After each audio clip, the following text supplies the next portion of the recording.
Hey everyone, Anthony Fantano here, internet's busiest music nerd, coming on here to talk about a pretty massive story that could potentially lead to the downfall of one of the biggest moguls in music of all time. That would be Sean Combs, aka P Diddy, FKA Puff Daddy, recently came out with a Grammy-nominated record, the Love album. Given that the first week sales of that record were pretty dismal, and there wasn't really much of a demand among my audience to cover it, I think that it may be in order to remind you guys just how huge of a figure P Diddy is. As the founder of Bad Boy Records, this guy not only was responsible for putting artists like Craig Mack and Biggie, as well as Mace, Faith Evans on the map, but he was a major part of mainstreaming hip-hop music throughout the 90s and the 2000s. The guy has been behind a lot of massive hits throughout the hip-hop world over the course of his career, made a lot of very big, very correct, and essential calls in terms of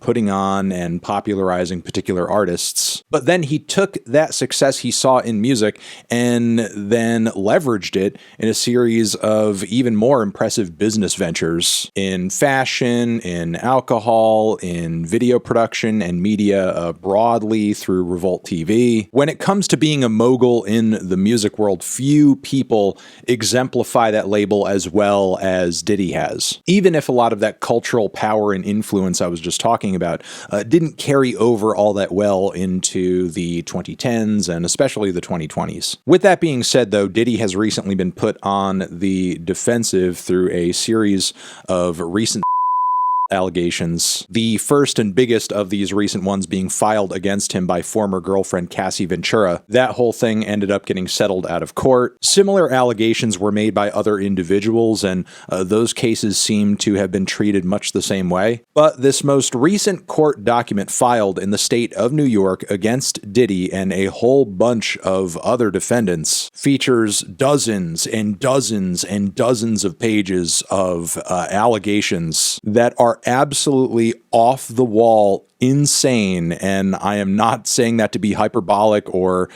salacious or anything like that. Austen and I will link you guys to the court document down below so you can see it for yourselves. Now, it's quickly worth noting that this is obviously not the type of content we cover on this channel on a regular basis. Call me old school, but I just personally see things like articles and text-based journalism as a superior place to deal with and spread important information around sensitive topics like SA. However, these recent Diddy allegations reach so far beyond that and implicate numerous individuals that will honestly leave you scratching your head. And just the layers to the story told in these court documents, it's really on the level of a Cosby or a Weinstein or an R. Kelly type situation where there's lots of individuals who are aware of everything that's going on.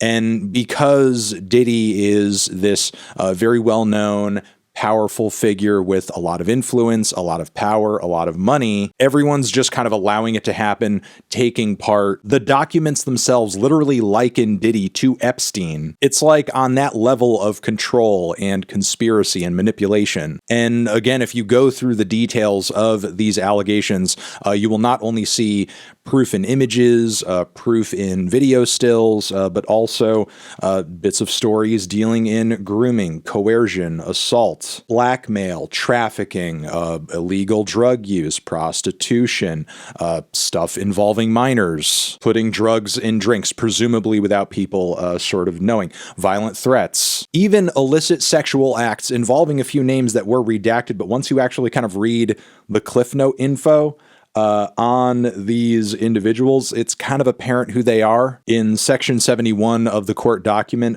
there is a rapper whose name is redacted, but then shortly under that, it says he is a Philadelphia rapper who dated Nicki Minaj. Not sure we need to put two and two together on who that might in fact be. Also an R&B singer too, whose name is redacted, but it says he performed at the Super Bowl and had a successful Vegas residency. There are other figures whose names and likenesses are not redacted at all in these court documents. People like Cuba Gooding Jr., as well as one half of the City Girls, Young Miami, who's been public with Diddy for a while now. Obviously, it would be no surprise that she would be witness to or part of any of the debauchery that's being talked about in these documents. Getting ahead of myself, I would like to say that the allegations in these documents are being made by a music producer who worked with Diddy, specifically very closely during this Love album era, literally living with him for quite a time and contributing to a good handful of songs on the Love album record. However, when you actually look at the details of these court documents, it's very clear that a majority of his time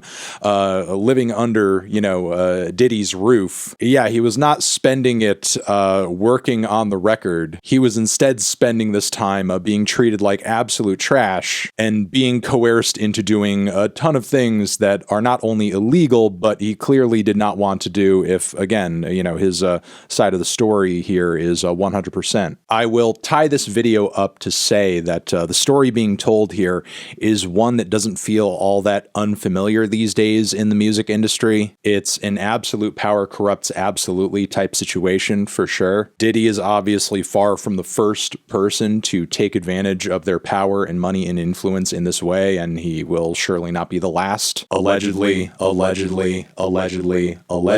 But finally, not all of the details of these allegations need to stick in order for them to take down Diddy because they're so huge and so far-reaching. Even only a fraction of them could be totally provable and true, and it would deeply and massively diminish his power and influence, not to mention the potential legal troubles to follow as a result of this because the vast majority of everything being documented here is so incredibly illegal. Literally name an illegal thing and it's turning up somewhere in these pages. That is how bad it is. So again, the court documents, the allegations are linked down below for you guys to check out yourselves, and let me know down in the comments what you guys think of all of it. Anthony Fantano, P Diddy, no, not good.